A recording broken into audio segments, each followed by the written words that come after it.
A big part of the vision was to really make sure we had adequate open space for students to study on their own schedule. And so anytime the building is open, it tends to be filled with students, and I love that. Even the evenings or the weekends, it's a busy place, and it's a time where students have that informal interaction, oftentimes with faculty. So in addition to accomplishing the purposes of actually studying, they're also having that informal dialogue with faculty that really enrich their experience and also help their learning.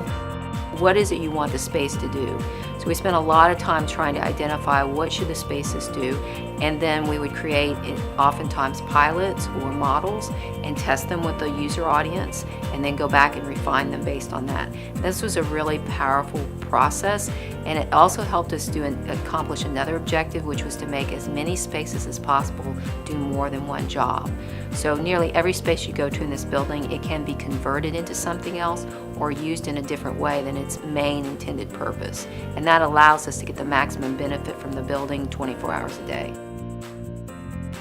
What's best about Bass, I think, is just the space that it gives us. It's completely changed the learning environment in terms of group projects and in class. In our old building, group work during the class time was basically impossible.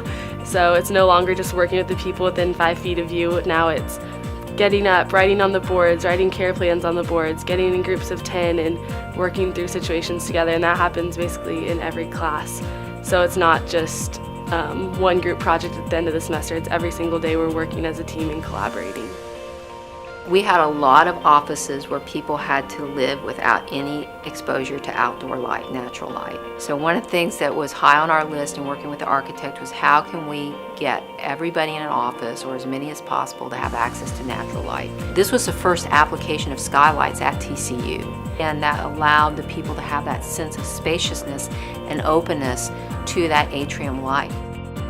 What this new space has allowed us to do is to implement a new curriculum that's focused on extensive use of simulation. We know that patients are safer when their healthcare providers have had the opportunity to practice in a safe environment. And so we've been able to completely implement a new curriculum that allows that extensive use of simulation. It's all of the programs throughout our health disciplines that have really benefited from this space and this redesign.